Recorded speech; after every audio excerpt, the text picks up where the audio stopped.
Sino bang sisihin mo pag ikaw ay internationally bound passengers? Meaning, isa kang Pilipino na gustong lumabas ng bansa. Tapos, na-offload ka sa airport. Ang tanong dito, sino bang sisihin mo? Ikaw ba bilang internationally bound Filipino passenger?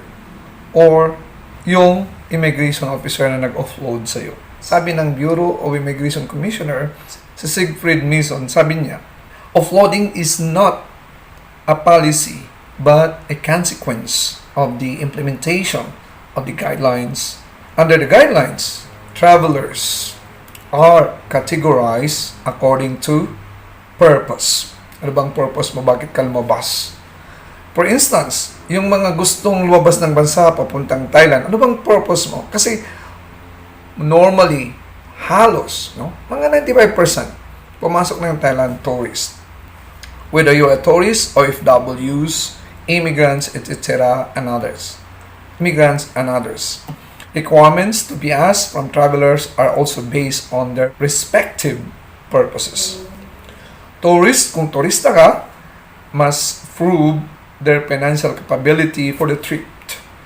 Kailang i-prove mo yung financial capability mo na magbiyahe. Magkano bang, normally tinatanong ng immigration, magkano bang pera meron ka dyan? You have to show the amount of money to them kung magkano dala mong pera mag-travel. Mag-present ka ng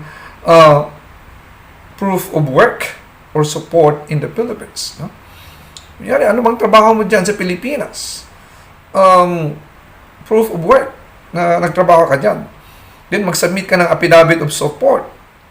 If kung ang relatives mo nasa abroad, magbigay ka ng affidavit of support. Your relatives abroad must give you an affidavit of support authenticated by that embassy in that particular country nandoon yung relatives mo. Para maiwasan yung offloading. Kung OFW ka naman, Filipinos with legal work abroad must present their work visas and overseas employment certificates. Ito'y required bilang part ng documentation process. Kung aalis ka na ng Pilipinas, kunyari umuwi ka ng Pilipinas, legal work visas. Legal yung papeles, hindi yan gawa-gawa ng countries of origin na doon ka nag-work, alright? And overseas employment certificate, OEC. Ito kasi, sabi ng immigration, sabi ni Mason, yung Bureau of Immigration Commissioner, nagwan siya sa common practice of leaving the country in the disguise of a tourist and essentially thereby working for an employer upon reaching the country of destination. This usually happens in Thailand. Maraming pumasok sa Thailand na tourist ang pinanggalingan sa Pilipinas. Alright? Naging common practice ito. Kasi nga, sinabi ko sa previous videos ko, ang Thailand at ang Pilipinas, wala silang MOU as far as hiring of foreign teachers is concerned. Kaya ang mga Pinoy na gustong pumunta ng Thailand mag-work, pumasok sila, lumabas sila ng Pilipinas bilang tourist. Okay? Nagwan si Mason dito sa common practice of leaving the country in the guise of a tourist. And then, pagdating lang sa bansang yun, katulad sa Thailand, nag-work sila doon at nakahanap sila ng employer. Sa mata ng immigration, tinitingnan nila to ng mga undocumented Filipinos. And since they are already invested so much for their trip, nagkumastos sila ng malaki. May kaibigan akong sinisisi ng kanilang pagka-offload kasi nagbayad sila ng malaki sa travel agency. Hindi naman ako may-ari ng travel agency. Ni-refer ko lang sa travel agency na yon. By history, maraming napalabas bilang tourist. Ito, since they already invested so much for their trip, they will not go home empty-handed, making them more susceptible to trafficking. Ito yung mga preliminary suggestions para ma-avoid ka sa offloading, Number 1, know the real purpose of your travel.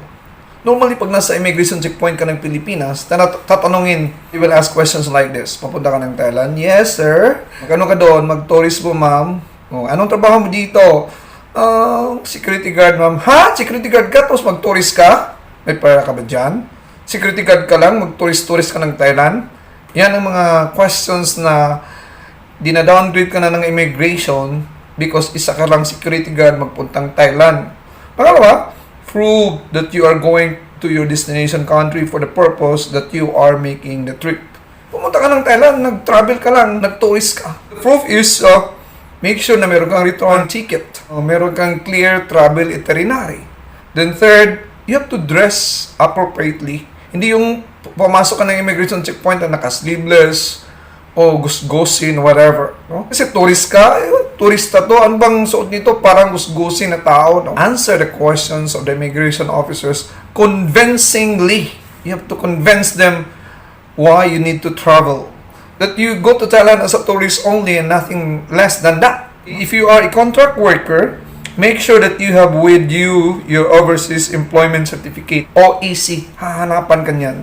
If you are traveling dependent or financial support from another person, organization, or company, make sure that you have appropriate affidavit of support and guarantee, including your invitation letters. Kung iniimbita ka ng iyong relatives, no, legitimate relatives or relatives for that matter, at sila yung nag-sponsor sa pagbunta mo sa bansang yan, situate na meron kang invitation letters from them. And these letters should be duly authenticated by the Philippine Embassy or consulate of that country. If you are traveling dependent on financial support from another person, organization or company, make sure that you know what is written in the affidavit. Alam mo yung nakalagay doon sa affidavit, including the name of person, organization, or company that is inviting you. You'll be interviewed by immigration officer on the basis of the document that you present. Interviewin ka ng immigration officer, Filipino immigration officer, on the basis of the document you present. You have to know the details, number of that person, of your sponsors. However, if you are traveling while you are employed in the Philippines, kung nag-work ka sa Pilipinas, it would help to have the following documents with you. No? Certificate of employment, kung nagtrabaho ka sa Pilipinas, ito yung ipakita mo sa immigration checkpoints. No? Certificate of employment stating na nagtrabaho ka sa company na yan, anong designation mo sa company na yan, magkano yung salary, and the inclusive dates of your travel approved by the company. O kailan ka alis, kailan ka babalik, stated by the company. You have to present your company ID. Now, if you are a government employee traveling on a private capacity, make sure you have an employment certificate, your ID, and approved leave of absence from your agency. If traveling on official capacity, make sure you have the appropriate authority to travel, including your itinerary. So, kailangan yung passport mo, this is valid within 6 months from the date of your departure. Now, if feeling mo na extort ka, ginago ka doon sa immigration office o sa immigration checkpoint ng mga immigration officer, i-report mo, i-document mo, state the time, the place. Tapos isubmit mo yung report doon sa immigration head. You have to specify your complaint, put your complaint into writing. You have to specify the circumstance, the date, time, and the name of the immigration officer or airport personnel involved. Yan ang gawin mo pag mayroon kang complaint, no?